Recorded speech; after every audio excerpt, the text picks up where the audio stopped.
Bom dia, testando aqui a conexão. Vamos lá começar mais um bate-papo hoje. Bom dia, pessoal que está chegando. Hoje vamos bater um papo que eu acredito seja um tema muito interessante. Vamos falar sobre técnica, vamos falar sobre teoria, vamos falar sobre fenomenologia. Vou aqui esperar o meu colega Crisóstomo aparecer para a gente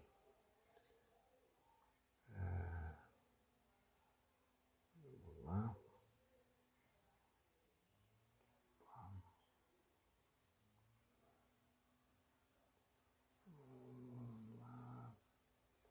Esperar o nosso amigo.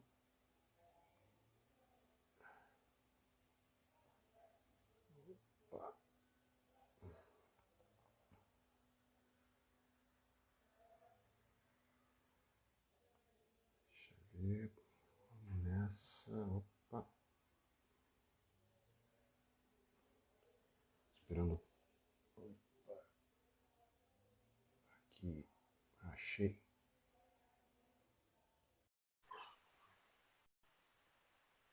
Bom, aguardando o Crisóstomo chegar, dando um bom dia para todo mundo. Opa, ver se estão me escutando. Fala, meu amigo. Então, bom dia.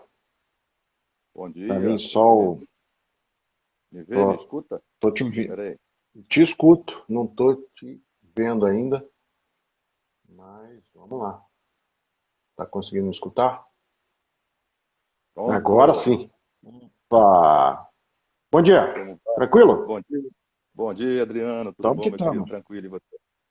Tamo que tamo? Graças a Deus, É, tudo em ordem. Estamos aqui na correria, né? é, No imbróglio dos trabalhos, mas vamos nessa. Opa, estou aqui me adaptando tem para aí um novo cenário, dá para perceber, né? Hoje, novo excepcionalmente, cenário. um cenário. Hoje, excepcionalmente, um cenário diferente, fora de casa, mas vamos lá. Eu Isso. tava dando um bom dia aqui pro pessoal e tava me lembrando, né, que a gente tava papeando agora há pouco, né? Eu ia até contar para eles, olha, eu tava conversando com o Crisóstomo e aí me veio para a gente começar a nossa conversa uma coisa que hoje não é tão assim, tão forte, mas uns 20 anos atrás, principalmente quando a gente começou a dar aula, né, era muito mais comum. A gente começa a falar de filosofia, a gente começa a falar de fundamento, né, Crisóstomo?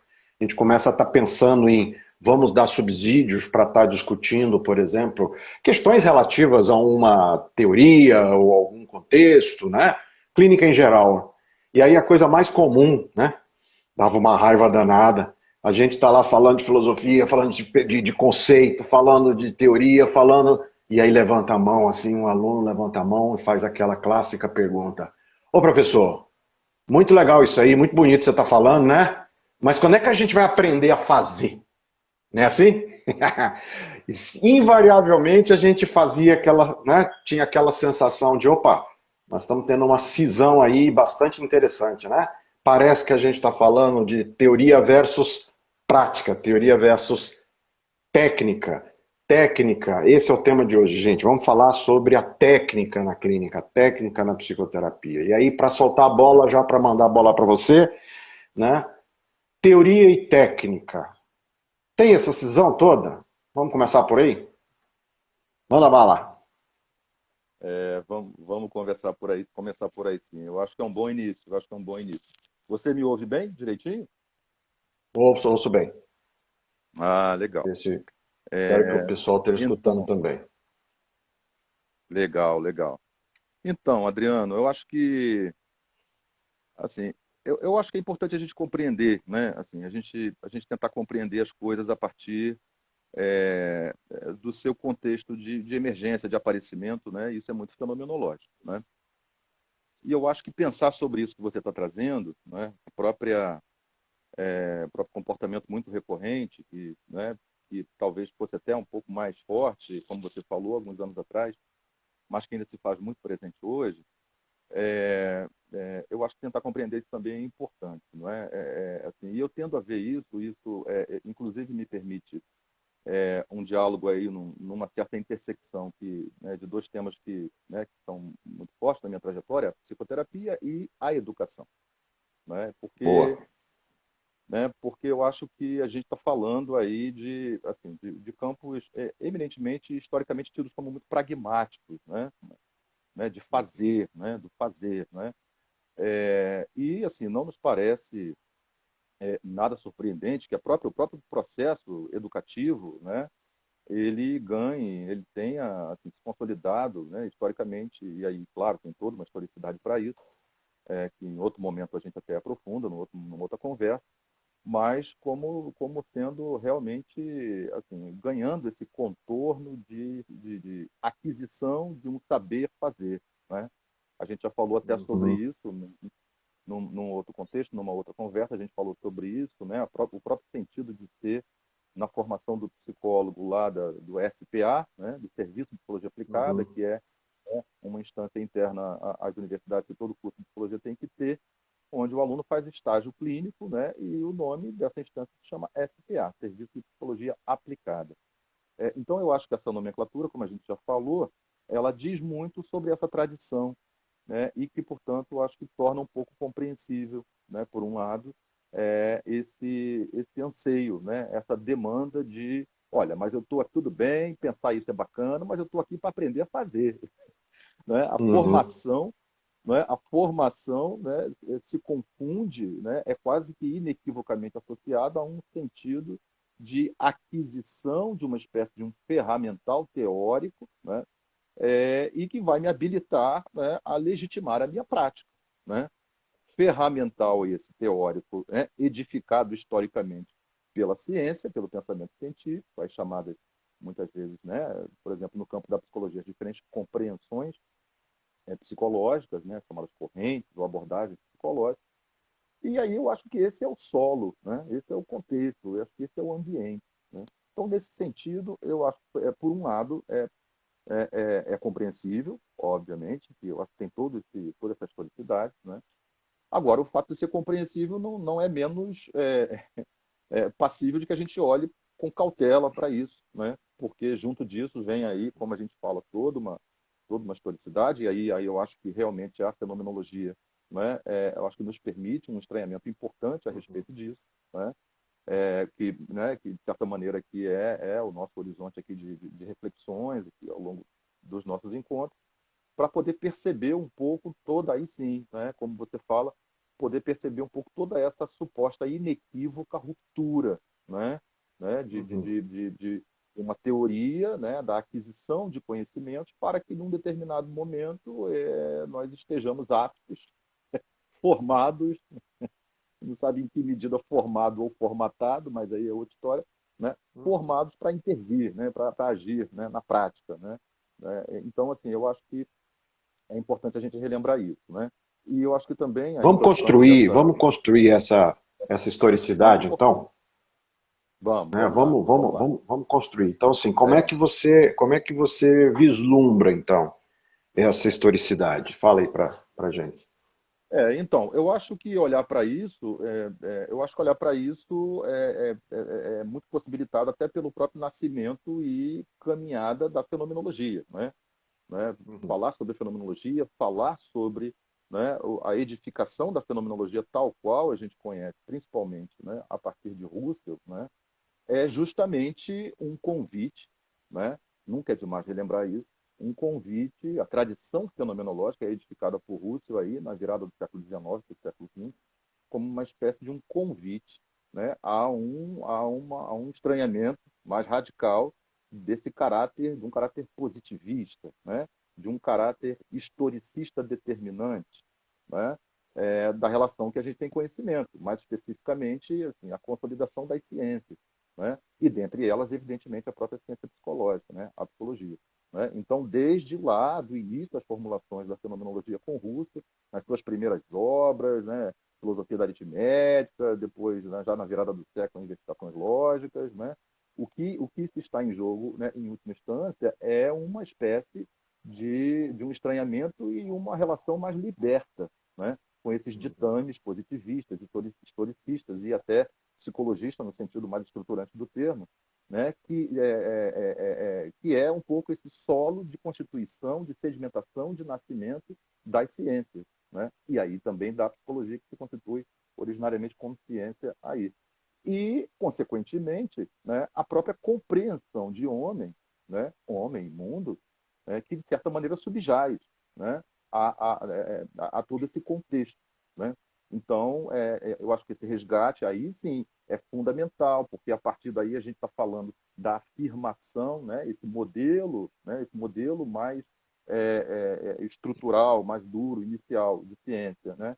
É a afirmação de um modelo histórico de ciência que emerge fundamentalmente, aí muito rapidamente, né? Que emerge, né, principalmente em torno do século XVII, num momento em que o pensamento humano vai aí buscar, de certa forma, uma espécie de superação, né, ou ruptura, né, com o pensamento medieval, né? E aí nós temos aí uma espécie de nascimento da ciência, onde seus, né, um dos seus principais representantes, tido até como sendo, né, o principal e talvez primeiro pensador, né, do racionalismo moderno, né, René Descartes, né? E aí, nesse sentido, ele inaugura uma espécie de uma modernidade filosófica, né? E que depois vai, ter as bases para o nascimento, depois para o iluminismo, né? A consolidação desse lugar do sujeito do conhecimento, né? Ou seja, esse sujeito do conhecimento que, na utilização do recurso da razão, né? Em tese, e aí a base do iluminismo é isso, né? Permitiria o homem caminhar, né, na direção, a partir do arauto da razão, na apoteose da existência humana, na condição da conquista da sua felicidade plena, liberdade, progresso, evolução, tudo isso, né, a partir daquele que é o inequívoco saber, o verdadeiro saber, né, a aquisição do conhecimento. Pois bem, resgatar isso me parece fundamental. Por quê? Porque a fenomenologia vem justamente promover um estranhamento de que todas essas bases se constituem a partir de uma cisão inequívoca, que é a cisão originária, que vai dar origem às cisões posteriores que você está trazendo, que é essa cisão homem-mundo, a cisão, consequentemente, sujeito-objeto, e, consequentemente, a cisão do sujeito do conhecimento com o objeto do conhecimento. Chegamos na psicologia, onde esse conhecimento, né, o sujeito do conhecimento, o responsável por ele, aquele que detém o saber sobre a psique humana, o psicólogo, né, fazendo uso do seu conhecimento adquirido, que lhe permite uma condição de poder, né? E aí deixa as bolas quicando para você aí, entra com Kang, Foucault e tudo mais, né? Que vai, de certa forma, legitimar a sua prática. Então, eu acho que falar sobre o nascimento da fenomenologia é justamente resgatar essa historicidade fundamental que a gente busca olhar de uma forma um pouco mais cautelosa, né?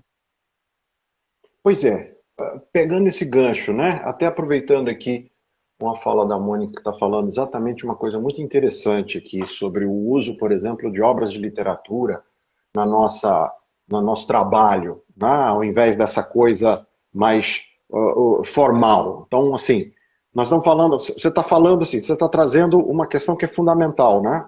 Em algum momento a razão vira uma razão instrumental.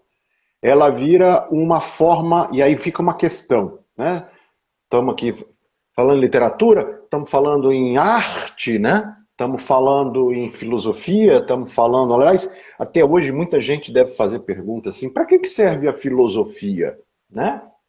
Filosofia não serve para nada, né? Como se não houvesse uma instrumentalidade, mas parece que essa razão instrumental ela se transforma num contexto de manipulação, já que você está trazendo aí o Canguilhã de volta, se transforma num contexto de manipulação, de ação, né? E aí é muito curioso, né? Como que as filosofias, todas as filosofias da existência vão marcar a mesma questão. O ato, a ação concreta no mundo, ela não é única e exclusivamente permeada por um fazer técnico, por um fazer instrumental, não é? A fala constitui um ato, não é? O silêncio constitui o ato. Olha só que boa metáfora para a gente pensar a clínica, né? A omissão do ato constitui um ato, né? Tá aí o clássico dilema sartriano, né? do projeto, da liberdade, tudo isso constitui uma ação. Então, nós estamos falando aqui, no fim das contas, de uma. Por isso que eu quis começar com essa coisa que agora eu afirmo. É uma pseudocisão entre teoria e técnica, entre teoria e prática, né? E fenomenologicamente é curioso, porque a gente precisa recuperar, vamos lá para o teu amigo Heidegger de novo, vamos recuperar a filologia, vamos recuperar as estruturas filológicas, as estruturas de fundamento dos conceitos e perceber que teoreo, que vai dar em teoria, é uma profunda e necessária atividade de contemplação do mundo, mas que essa contemplação não é entendida apenas como uma ação deslocada. Pelo contrário, é uma contemplação que efetivamente unifica o mundo próprio, o mundo objetivo, o mundo concreto, a uma experiência, a uma vivência que é dada pelo sujeito da contemplação. Né? Teoria, né? A ação teorética, né? Para quem não lembra, ela é teoréticos, é uma condição grega típica, você vai encontrar isso nos céticos, era aquela atitude, por exemplo, do sujeito que está assistindo um espetáculo. Né? E o assistir o espetáculo, a gente pode pensar assim, assistir um filme, né? Assistir um teatro, o assistir o espetáculo não me coloca na condição de um sujeito alienado do espetáculo, não. Eu mergulho, eu entro no espetáculo, eu vivencio aquilo dentro de mim e fora de mim como uma ação concreta. Né? E parece que, como você está trazendo aí na historicidade, parece que a partir da razão instrumental do século XVII, e hoje talvez um pouquinho mais fortemente, a gente tenha feito essa pseudocisão entre teoria e técnica. Né? Mas como trabalhar, como pensar essa técnica hoje, dentro do contexto da clínica? Como é que você pensa isso? É, então, Adriano, eu acho que isso que você trouxe é muito importante. Ou seja, esse espécie de um reducionismo do nosso modo de estar a uma dimensão instrumental. Né? Acho que isso é muito importante. E quando você, né, a própria colega aí traz nos comentários a importância da relação, né, com a literatura, com a poesia, né, ou seja, a experiência que se dá a partir, né, de literatura, poesia e arte em geral, são experiências que evocam outras relações que não essa dimensão mais realmente objetivada, instrumental, que de uma maneira geral vigora, né? Então, assim, eu acho que realmente essa, esse chamamento de atenção para esse modo reducionista me parece fundamental, né? Eu acho que é muito importante. Atentar para essa pluralidade possível relacional, né? Agora, eu também acrescento aí assim, a importância, de certa forma, que a gente consiga, assim, de certa forma, permitir uma certa emergência do que, de certa maneira, está em jogo, do que vigora de Uhum. modo subliminar e não absolutamente tematizado, de modo tácito e refletido, nessa relação instrumental, nessa relação objetiva. Né? E aí, nesse sentido, claro, né, a fenomenologia, a gente, né, assim, nos oferece condições assim, muito confortáveis para isso e basta resgatar, né, a ideia fundamental original da fenomenologia com a intencionalidade. Né?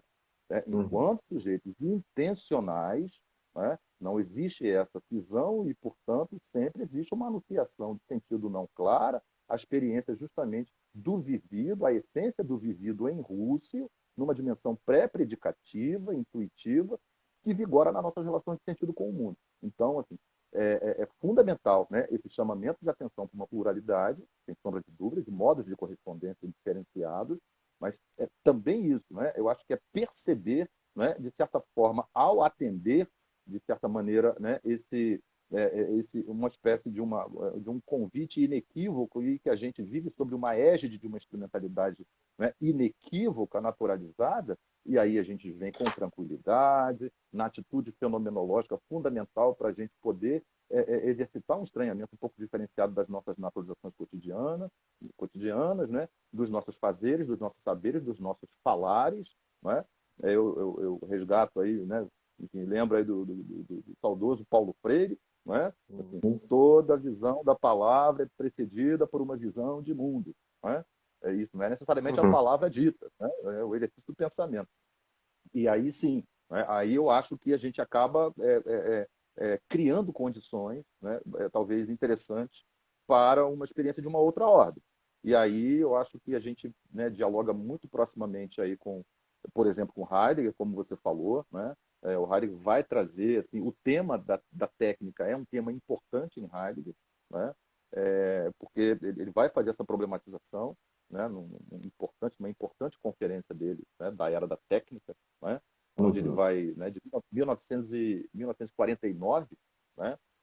Numa conferência onde ele vai justamente chamar atenção para isso, né? Uma espécie de uma tentativa de trazer um pouco às claras, né? Isso que é um certo horizonte, um certo solo semântico, hermenêutico, né? Uma espécie de base, né? A partir da qual e na qual em que nasce, se consolida e opera essa compreendida contemporaneamente, que a gente, né, lida diretamente com ela, a chamada técnica, né? Então, Uhum. assim, a técnica tal qual conhecemos de modo hegemônico, tal qual se pensa de modo hegemônico, né?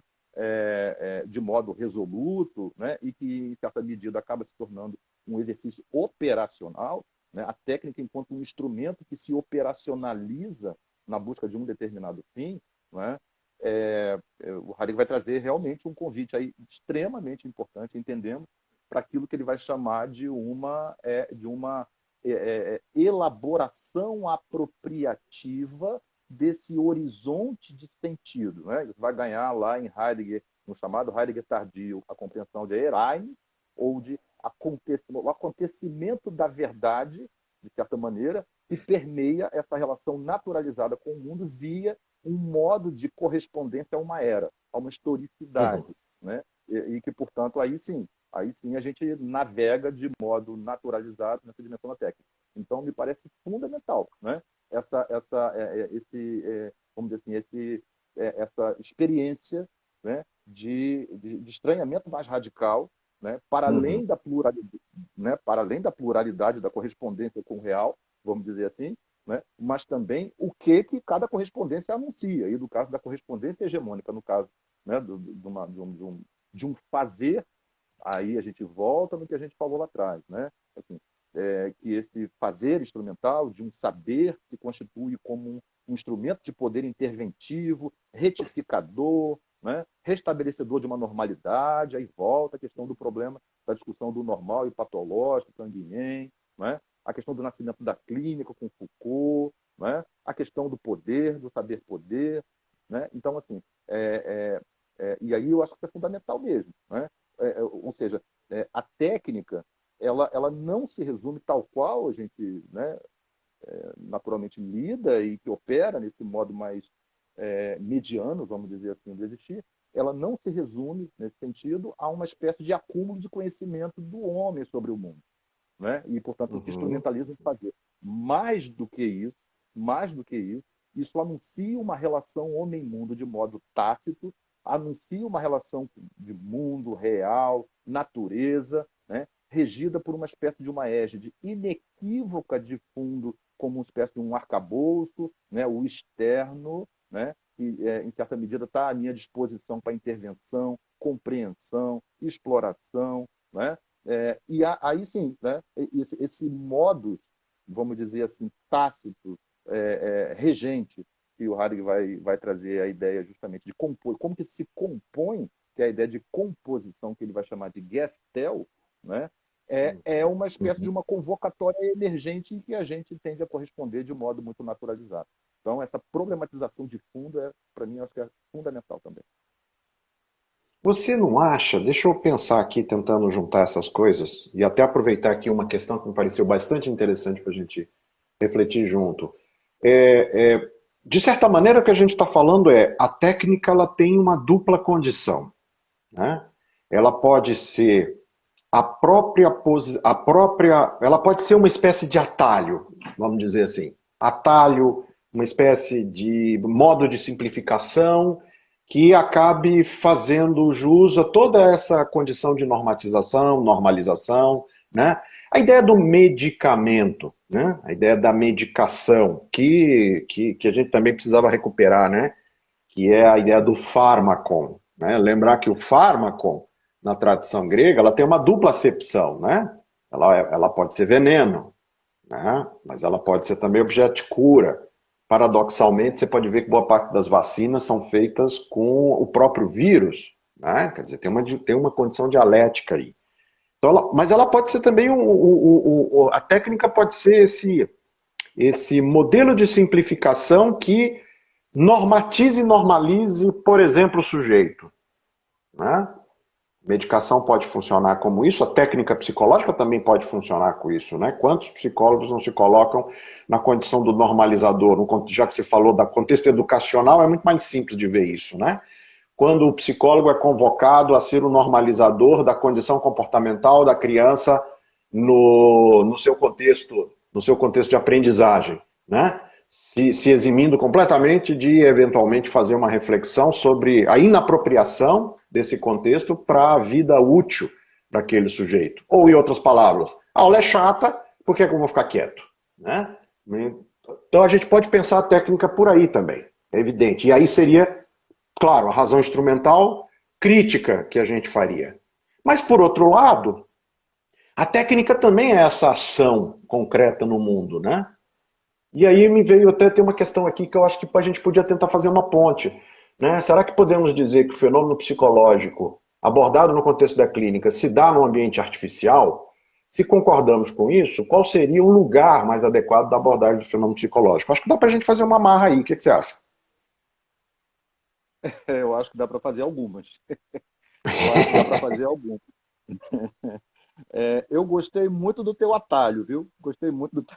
Gostou, né?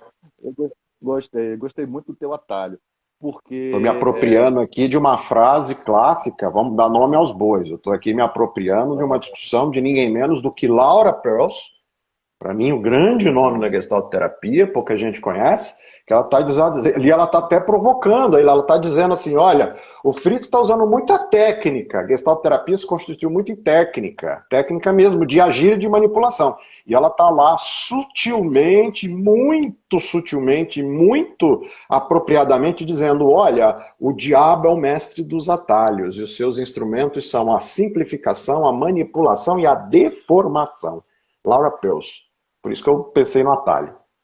aham, muito bom. É exatamente isso que a Laura fala. Eu vejo por aí também, Adriana. Eu acho que isso que a gente está falando ajuda um pouco a pensar sobre isso.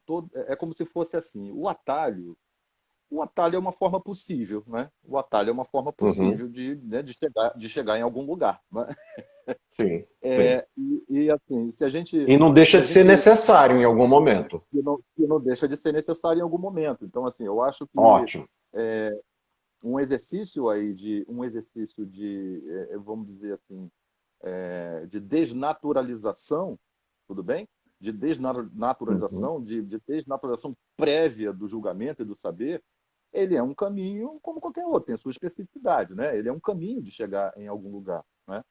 Agora, talvez possamos compreender que assim, um atalho, e aí vamos voltar na questão da simplificação da Laura, eu acho que um atalho tende, de certa forma, a permitir uma experiência de caminho, né, de trajetória, de percorrimento de um determinado caminho, de uma forma talvez perigosamente simplificável. E aí eu Uhum. acho que né, aí eu acho que a coisa é importante. Por quê? Porque essa simplificação, né, esse atalho, enquanto, claro, evidentemente, a gente não se dá conta disso, isso não é só um exercício, vamos dizer assim, volitivo, né? E aí Uhum. essa questão do resgate, né, e de percebermos a questão da hermenêutica, da contextualização histórica, do mundo da vida, isso é fundamental, não é só uma questão de volitividade, né?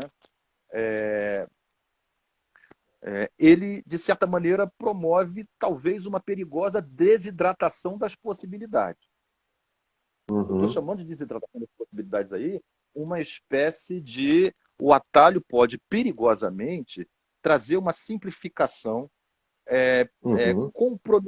comprometida com talvez, às vezes, uma espécie de uma metrificação calculante inequívoca, Uhum. perigosamente generalizante, e que, nesse sentido, aí sim, estamos falando de um atalho, de uma desidratação, de uma tácita desconsideração de uma complexidade que talvez não seja, a priori, tranquilamente desconsiderável, tudo bem? Que é a questão do mundo da vida, que é a questão da experiência do vivido, que é a questão da singularidade, da especificidade do viver, né? Então, assim, eu acho que é importante que a gente faça, eu acho que né, um certo clareamento de campo, né? Por quê? Porque ao falar sobre isso, a gente fala um pouco sobre uma espécie de especificidade dos caminhos, que é importante a gente olhar, não é? E com isso, evidentemente, a gente está fora de uma perspectiva dicotomizante, julgando o que é certo e o que é errado, né? O que é melhor ou o que é pior, né? Mas sim aquilo que talvez, do ponto de vista contextual, que se anuncie como possibilidade de momento, possa, de certa forma, atender, possa se mostrar, se anunciar como sendo um caminho possível, mas o caminho possível não é o caminho a priori determinado, é diferente, né? E é isso que eu acho que difere a relação, eu diria que, do que o Heidegger vai chamar, e depois eu falo um pouco mais talvez, a questão né, da construção de uma relação do que ele vai chamar mais serena, que é o fenômeno da Gelassenheit, né? Na verdade, é um pouco isso que ele fala, quer dizer, evidentemente não é uma questão de desconsideração das possibilidades históricas de sentido humano que se constitui no existir, o conhecimento, enfim, a questão medicamentosa e tudo mais. Então, assim, a questão não é, evidentemente, um processo de desvalorização das possibilidades, mas sim uma espécie de uma experiência mais demorada, o que ele vai chamar de uma experiência de um pensamento mais da ordem da meditação e da reflexão, não é? Que, em certa medida, permite dar uma certa condição de visibilidade maior do quanto o pensamento regido pela metrificação e pelo cálculo, pensamento calculante, era da técnica, ou seja, esse cálculo aí é cálculo matemático, é conta? Não, não é cálculo matemático ou conta.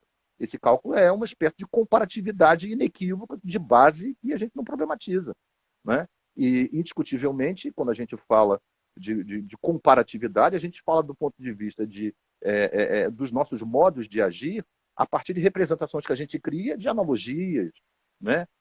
A partir da nossa experiência empírica, a construção de um conhecimento que me permite uma generalização do fazer, né?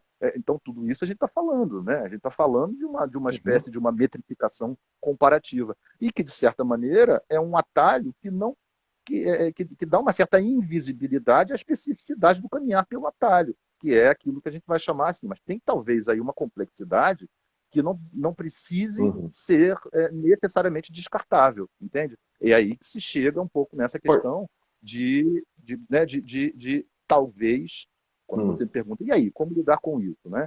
Eu diria que é isso, é uma espécie de hesitar, né? Hesitar um pouco mais, né? A essa égide e plena correspondência que não é volitiva, repito, não está na ordem, a gente nem percebe que faz às vezes, né? Inequívoca de correspondência da questão da Gestel, né? do agir, né? Instrumental, da velocidade, da resposta rápida, da produtividade, e aí vem todos os fenômenos contemporâneos. Né? Claro, você tá chamando atenção importantíssima para, ok, você falou as coisas difíceis aí, cara, que eu me perdi, fiquei aqui, eu até fiquei com sede quando você falou em desidratação, cara, metrificação, rapaz, você falou difícil para danado, deixa eu tentar me organizar para ver se eu entendi, você aí, tá com a tacinha aí. Vamos lá, mas você está falando isso, você está falando fundamentalmente, né, de uma atenção à especificidade de um caminho, à singularidade, né? Eu acho que esse aqui é um ponto crucial para a gente, mas eu quero ainda amarrar e fazer aqui uma provocação, que vamos lá, como é que eu lido com a dialética da existência no mundo concreto, onde existe uma demanda, quer queiramos, quer não? Vamos pensar, nós somos profissionais, como profissionais, eu não atuo efetivamente na singularização dessa ação. Eu, muitas das vezes, principalmente pensando no profissional da área de saúde, ou até mesmo como venda de um serviço, se eu vendo o meu serviço como clínico, como psicoterapeuta, eu tô no terreno da generalidade. E, ao mesmo tempo, então nós temos duas questões aí. Nós temos a técnica como atalho, que aí sim vilipendia a singularidade, né? e aí sim, poderíamos estar aqui fazendo uma boa e velha crítica, não deixa de ser, ao quantificável, ao generalizante, à diluição do próprio sentido do existir, e ou seja, deixo de olhar o sujeito e passo a olhá-lo como objeto. Ok. Mas por outro lado, eu também tenho que inverter isso numa outra ótica, né? Vamos imaginar que você está aí, eu estou aqui sendo seu paciente, seu cliente, você está aqui como meu terapeuta e você está exercendo uma função social que tem que ter uma função generalizante, tem que ser minimamente compartilhada, para que eu possa, por exemplo, compreender na comunicatividade qual é o fato de existir deste próprio fazer. Portanto, tem uma técnica que tem que ser dialeticamente, né, trabalhada nessa dupla condição. Tô provocando aqui, porque senão, assim, Não, eu fico vamos com embora. muito receio, né, da gente cair naquele discurso que também é métrico. Vou pegar tuas falas aqui, também é métrico, também é desidratante, que é de simplesmente dizer, nós ocupamos um determinado lugar de verdade e o outro lugar, que normalmente a gente coloca como sendo do médico, né? O médico objetaliza o sujeito, não vê o sujeito. Nós vemos o sujeito. Mas peraí, se nós estamos na dialética da técnica e na dialética da teoria, a metateoria também pode ser objetivante, o discurso pode ser objetivante, a ideologização é objetivante. Então, assim, como é que a gente lida com essa dimensão dialética da técnica, né, sem perder a sua possibilidade de transcendência? É aí que está a minha grande questão. Não sei se eu me fiz compreender ou se eu também me enrolei nas suas palavras bonitas. O que você acha disso Não, aí? não, não. Não, embora falou bonito também, embora falou muito bonito, adorei, gostei.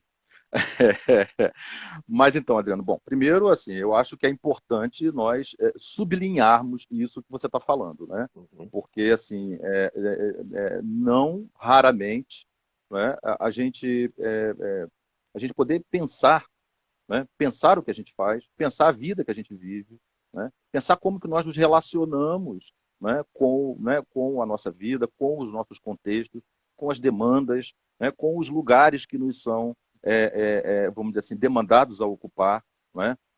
E que muitas vezes a reflexão sobre isso nos desconecta, Uhum. olha só, nos desconecta desses lugares, tudo bem? Então, assim, Uhum. a colega está perguntando ali o que é transcendência, como você falou. Eu acho que é um pouco por aqui, a gente está caminhando um pouco nessa direção aí, né? Ou seja, é como se fosse uma espécie, simplificando de uma forma, talvez assim, de uma maneira bem coloquial. O mais importante não é o que se faz, mas o como se faz. O mais importante Tá. talvez não seja exatamente o que se faz, mas a relação de sentido e como eu vivo a relação de sentido naquilo que eu faço, que pode ser uma relação de sentido, eu diria que mais naturalizada, que eu mal percebo, tudo bem, o que Uhum. faço e como faço, ou que pode ser uma relação talvez onde eu possa estar um pouco mais atento, um pouco mais numa atenção, um pouco mais diferenciada em relação a mim e na minha relação com esses fazeres, né? E aí sim eu acho que isso, de certa maneira, que a colega pergunta aí, a gente está falando de uma certa, um embrião de movimento de transcendência, né? Porque é como se fosse aquela coisa do sonho. Eu gosto de brincar com o exemplo do sonho, sabe? Eu acho que é legal esse exemplo Hum. do sonho, mas assim, não é de interpretação de sonho, não é essas coisas assim, não. Isso aí é um pouco ousado para mim. Mas, mas é a questão do sonho, que eu, de vez em quando eu resgato, acho que é legal. Assim, todo mundo sonha, né? Um sonha mais, outro sonha mais, mas todo mundo sonha. O que acontece no Uhum. sonho? O sonho é uma experiência interessante, né? Pensar sobre o que acontece no sonho é uma experiência interessante, qualquer que seja o sonho, né? No sonho, ao mesmo tempo que você está lá, vamos supor que você está numa situação de perigo, alguém está querendo te assaltar, correndo atrás de você com uma faca, sei lá, você está com medo, né? Você vai correr, você não, né, não vai dizer pro bandido, isso aqui é um sonho, pode matar. Você não vai, você vai correr, né? Você vive a experiência encarnada, você está ali no vivido. Uhum. Beleza, legal, né? Mas só que não é só isso. O sonho tem uma outra história interessante dentro dessa experiência. Ela é uma experiência híbrida, porque você está, ao Uhum. mesmo tempo que você está vivendo a situação, com medo, correndo, mas você tem também uma estranha percepção simultânea no sonho de fora. Você meio que corre, se vê correndo, você está dentro da cena, mas está um pouco percebendo de fora. Tem um troço meio esquisito no sonho, né? Pois bem, eu adoro essa experiência do sonho, porque eu acho que o que a gente está falando tem um pouco a ver com isso. O que a gente está falando é em que medida nos é possível conquistarmos uma relação, e aí vamos aí, é uma questão de transcendência, eu acho que é isso que a gente está falando. Conquistar uma relação com os nossos fazeres, fazeres esses que correspondem a ditames históricos, a uma historicidade, a toda uma cultura vigorante que inevitavelmente está aí, não tem como negar, não é? Aos lugares instituídos, não é? Aos saberes e tudo mais. Você é procurado porque você é um profissional, tudo bem? Então, assim, não tem como negar exatamente isso.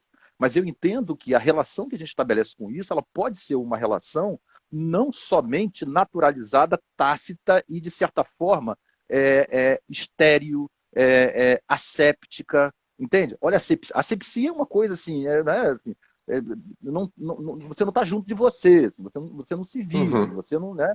Você é um mecanismo auto-operante, tá entendendo? É como se fosse um pouco isso.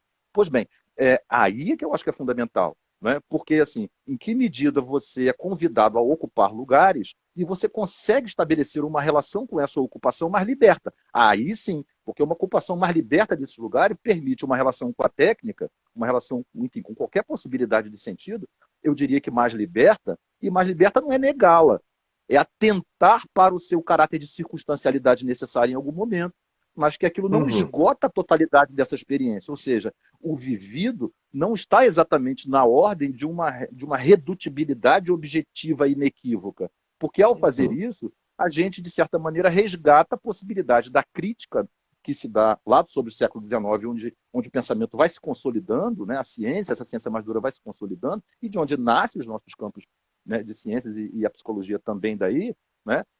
Daquilo que o Nietzsche, por exemplo, vai chamar de esse campo abstracionista, né, de construção das representações de mundo sobre o homem, separa o homem do mundo do vivido. E falta vida neste mundo, que é um mundo de uma abstração teórica, objetificante, e que iguala tudo, entende? Em que torna impessoal as ações, em que torna... Então, me parece que assim, essa questão dos lugares, obviamente, a gente não pode discutir, eles estão aí, são fundamentais, constituem essa historicidade. Né? Nós estamos aqui falando sobre conhecimento, estamos falando aqui do lugar de professores, né? Enfim, do lugar de formados em psicologia, enfim, de profissionais da psicologia, nós estamos falando de determinado lugar. Isso é inegável. Né? Isso pode até ser algo, às vezes, determinante no fato das pessoas estarem aqui, sei lá, achando que vale a pena ouvir a gente por alguma razão. Né? Então, assim, isso certamente é algo que atravessa, né? Que se faz presente.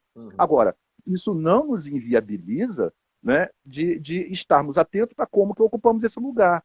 Se a gente está aqui exatamente num lugar de um lugar de verdade, entende? De determinações veritáticas, de verdade enquanto universalidades, né? Enfim, que são melhores do que outras, entende? Assim, que a gente não, de certa forma, tem uma percepção de como a gente se relaciona com esse lugar de saber que a gente ocupa e que somos demandados a ocupar. E isso, na verdade, é uma espécie de convocação, uma experiência mais originária do vivido, do homem, que é o que aqueles, né, é o que os pensadores das filosofias da existência, da tradição fenomenológica, de uma certa maneira geral, vai concordar que talvez vai se perdendo um pouco. A gente vai se tornando meio que autômatos, ou seja, ocupadores de lugares esperados de nós de modo naturalizado, e que viver passa a ser uma operação maquínica, quase que objetiva, quase que instantânea, quase que irrefletida. Então, eu acho que isso é uma vocação. Eu acho que isso é uma vocação fenomenológica. Né? Eu acho que isso é um convite realmente a um exercício. Você está falando, isso aí, vamos tentar amarrar até com a coisa, né? Transcendência, técnica, tudo. Isso, vai hidratando. Gostei da ideia, gostei da coisa dos sonhos. Enquanto você estava falando dos sonhos, eu estava pensando assim, a minha birra com os protocolos. Né? Nós estamos falando de transcendência como única e exclusivamente a possibilidade do reconhecimento do protocolo. Tem protocolos que a gente cumpre. Vamos, né? Temos protocolo. Vamos botar pingos nos is. Vamos lá, clínica. Clínica é um fazer? É. Clínica é um trabalho? É. Clínica tem um protocolo? Tem. Aonde está a transcendência aí? A transcendência está única e exclusivamente no reconhecimento disso. Porque é só assim que eu consigo dar os pulos do gato E aí, eventualmente, assim, opa, há um modus operandi que eu posso replicar? Sim, há. Claro que há. Senão a gente não fazia treinamento, né? Senão a gente não fazia formação, Perfeito, senão a gente não daria perfeito. curso, né? Esse aqui é um ponto. Agora, como é que eu consigo dar esse pulo do gato? Primeiro eu olho para aquilo, porque veja, nós estamos falando de um lugar, eu quero insistir aqui na coisa do trabalho e na coisa Uhum. na defesa da técnica, né, como uma possibilidade, porque ela pode ser uma possibilidade, porque senão a gente estaria aqui reconstruindo aquela idealidade socrática, aonde, então, por exemplo, a gente, ok, vamos então doar o nosso trabalho para qualquer um de nós e depois a gente se vira para ver como é que vai sobreviver. E não dá, né? Aham, Vamos, tá vamos, claro. vamos, vamos botar os pingos nos is. Não se trata aqui de fazer proselitismos ideológicos para lá ou para cá, né? Mas aí eu pensando, eu gostei dessa coisa, dessa coisa da transcendência na clínica. A transcendência, para mim, não é simplesmente dizer vamos superar este lado maquínico e vamos para um Não, outro lado, que poderia ser um lado artístico. E aí a gente pode simplesmente maquinar o artístico e transformar o artístico num protocolo, concorda comigo? Posso transformar numa sem sombra de dúvida. protocolização da Isso, arte, né? isso, Tô me lembrando aqui, isso. cara, tô me lembrando aqui daquela cena fantástica. Tem uma cena fantástica do filme do Van Gogh com o Kirk Douglas, né? O primeiro, o clássico, ele ansioso para aprender com os pintores impressionistas, e ele vai para cada lugar dos pintores, vai aprendendo, e tem lá um que trabalha com pontilhismo, tem o outro que trabalha com. Ele vai tentando aprender a técnica, olha que fantástico. E ele aprende a técnica de cada um, né? Transcendendo na dimensão da constituição e na criação de uma técnica única e exclusivamente subjetiva, que é o traço de Van Gogh. Né? Quer dizer, o traço de Van Gogh é uma técnica? É. Alguém consegue repetir? O grande repetidor também é um artista. Não é? Então a gente está nessa dimensão dialética. Eu quero pensar isso. Então eu estou imaginando, pensando assim, a transcendência na clínica como o reconhecimento do lugar da possibilidade de um protocolo que eventualmente é necessário. Aquele sujeito não só está me demandando isso, como ele está precisando disso para ele poder se realocar no seu mundo próprio, para aí sim poder Aham, redescobrir o seu caminho da floresta. Concorda comigo? aham. Concordo plenamente, adorei o protocolo, adorei a questão da protocolização. Muito Isso aí. legal. Assim, uma colega comentou aí agora há pouco, né? Não consegui, infelizmente, ver o nome, mas eu acho que é isso que ela chama, né? Um reconhecimento de sujeitos epistêmicos, né? É essa Uhum. questão da historicidade, é a questão da hermenêutica, é a questão do mundo da vida. Então, assim, acho muito importante, legal, ótimo, adorei. Se você gostou do sonho, também gostei do protocolo, gostei do protocolo, porque, porque assim, é exatamente, em outras palavras, Adriano, o que você falou é mais ou menos o seguinte: reconhecer o protocolo como uma possibilidade clínica, ok? É já de antemão torná-lo e tomá-lo como possibilidade. E isso já faz Perfeito. total diferença. Isso já faz total Uhum. diferença. A gente já está no campo da transcendência. Isso já é transcendência. É diferente do exercício clínico ser inequivocamente, de modo tácito, um exercício de protocolos. Está entendendo? Uhum. É diferente. E é por isso que essa questão da. Né, retornando, né, quando Heidegger vai trazer uma convocação a uma dimensão do pensar que não se esgota nessa dimensão cotidiana aí da representação, do que as coisas são e tudo mais, quando ele vai trazer isso, é justamente a emergência da condição de possibilidade para as coisas se darem como se dão. Ou seja, a diferença de eu não me tornar um protocolizador, né, um pleno exercício de protocolo sem me dar conta disso, isso pode talvez ser um modo de estar aprisionado, sem que eu perceba, Uhum. determinativo, sem que eu perceba, empobrecedor de experiências outras, né, sem que a gente se note, e experiências outras fundamentalmente comprometidas com aquilo que só consegue aparecer se a gente consegue conceber que protocolo é uma possibilidade. Caso contrário, eu sou apenas um protocolizador. Né? Então, assim, eu acho que quando você brincou com Sócrates agora há pouco, mas eu gosto um pouquinho do rapazinho, eu acho que ele fala algumas coisinhas legais também, né? Porque, olha só, Certeza. vamos fazer uma analogia ali com a questão do protocolo, né? Porque é como se fosse assim, conseguir perceber, mais uma vez na sua frase, a clínica como um horizonte, né, de sentidos possíveis, onde o protocolo está lá, faz parte, está junto o tempo todo, não tem como separar, né?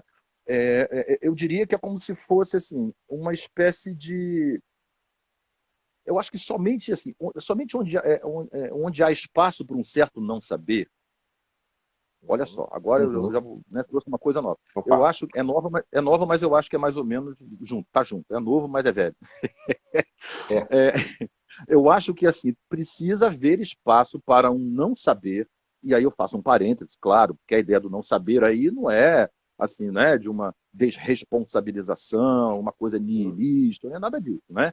O não saber aí tem a ver com uma espécie de uma certa libertação, uma certa atenção Uhum. para os pressupostos que estão junto do meu saber sem que eu perceba, né? É aquilo que vai chamar de Uhum. uma espécie, né, de um não saber construído, constituído, né, conquistado. Não é né, o não saber da irresponsabilidade. Mas eu acho que isso é o espaço que a gente cria na relação com o protocolo. Entende? O protocolo, enquanto um É. saber fazer, quando ele oblitera a possibilidade do não saber, ele oblitera o espaço para que ali tenha uma possibilidade mais ampla que não seja um fazer instituído, repetitivo, generalizante, total, que não tenha abertura para outras experiências possíveis. No próprio exercício do protocolo, porque ele não dá conta. Porque vamos resgatar aí a questão, né, do que se. Vamos resgatar a dialética originária, fenomenológica, Heidegger também, Russo vai trazer, enfim, e que vai resgatar o pensamento pré-socrático. Né?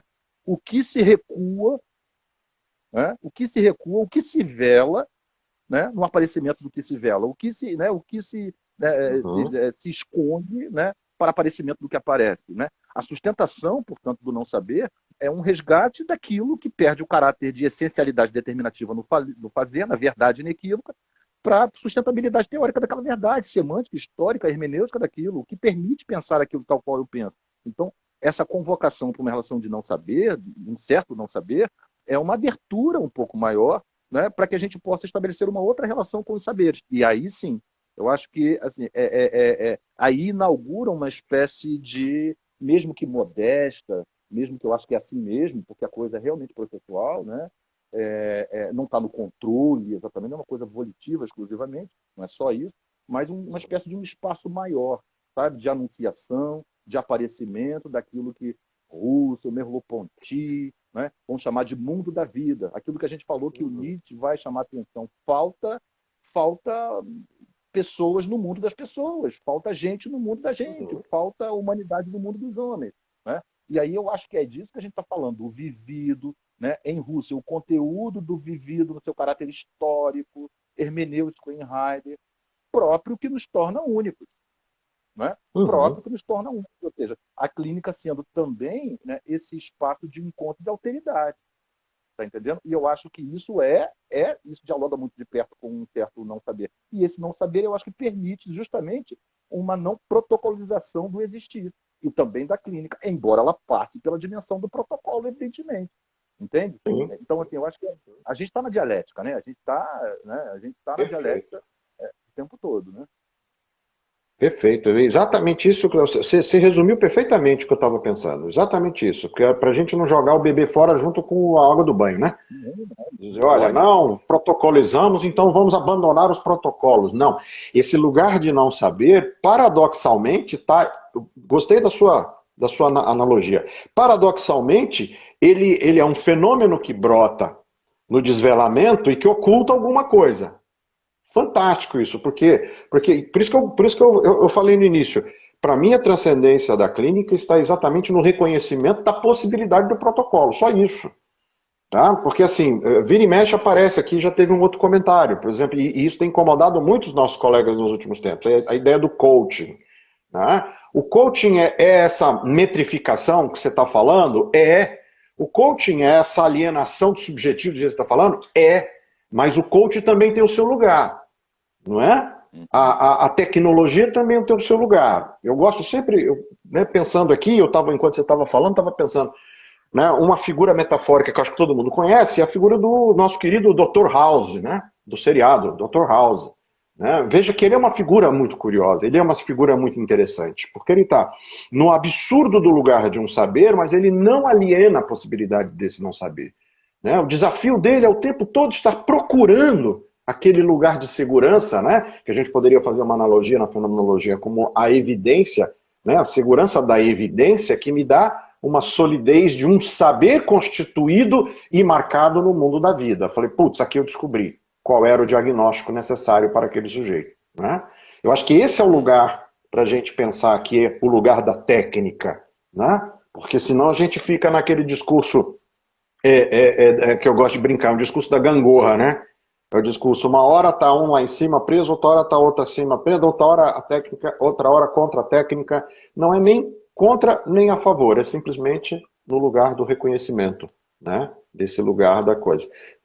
4 minutinhos para a gente fechar. Dessa vez a gente não vai cometer o erro, não vou cometer o erro, não vamos perder. Mas 4 minutinhos aqui. Vamos fazer assim. Me diz aí umas 2 ou 3 palavrinhas para a gente já dar um salto para um novo bate-papo para a gente estar pensando sobre isso, né? Eu vou te provocar o seguinte: o lugar da discussão da técnica na fenomenologia, para mim, na verdade, qual é o grande lugar da fenomenologia aqui? É o exercício da crise, o exercício da crítica, é o exercício do questionamento. Para mim, esse é o grande lugar. O que é que você me diz sobre isso para a gente ir fechando? Eu acho que é até difícil falar mais alguma coisa que você falou tudo. Ou seja, Que isso? isso que a gente falou agora há pouco, que é a conquista, né? Uma espécie de um vigor importante, né? De um certo exercício de liberdade com os protocolos, né? Eu acho que é assumir, né, um certo lugar assim, de não dar conta. Entende? Porque não dá conta. É assumir o lugar da crise. A crise anuncia uma espécie de exercício de radical imponência do não controle, né? A Perfeito. crise é quando a gente, né, a crise é exatamente isso, né? E é justamente isso que todos nós passamos em alguma medida, né? Bem rapidinho para encerrar, mas passamos em alguma medida, em algum momento, que você lá está tranquilo, no uso do protocolo, a gente está dentro de sala lá explicando de uma suposta forma metodológica que é a melhor maneira possível, muito clara. Olha só, protocolo bonitinho, né? Lugar de protocolo, tal. Aí até que chega alguém que diz assim, putz, não entendi nada. Uhum. Aí você, pô, Uhum. como é que eu vou explicar melhor isso? Tá entendendo? A crise é a anunciação da irredutibilidade da experiência cotidiana da existência ao controle do protocolo. Acho que é isso. Perfeito. Então, Perfeito. assumir que viver é também abrirmos espaço para viver as crises, que é viver o não saber, o não dar conta, eu acho que é fundamental para Uhum. estabelecer uma outra relação quando ela se anuncia cotidianamente, porque vive se anunciando, né? Claro, claro, perfeito. E você ainda foi ótimo que você ainda fez aqui a puxada para um monte de assunto que a gente já falou, né? O lugar da religiosidade na clínica, o lugar da técnica na clínica, o lugar do sujeito na clínica, o lugar da. A gente precisa um dia falar, o lugar do silêncio na clínica, o lugar da ausência e da presença, né? Beleza, né? Você foi falando e veio aqui aquela velha máxima budista, né? No dia que você encontrar o Buda, mate-o. No fundo, acho que é um pouco nessa direção, né? A gente faz todo o treinamento protocolar para depois poder saber abandoná-lo. Maravilha. Abandonar isso. Nossa, fantástico isso daí. Temos que urgentemente pegar tudo isso que a gente está falando, colocar no papel e a gente tem que escrever, tá?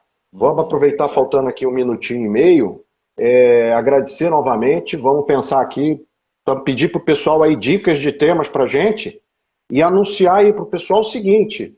É, Nós estamos soltando agora, inclusive aproveitando aqui que o Crisóstomo é nosso parceiro nessa nova empreitada, nós estamos aqui oferecendo, a partir desse ano, um curso de fenomenologia clínica e saúde mental, e a ideia é exatamente fazer toda essa discussão, né? Toda essa problematização, beleza?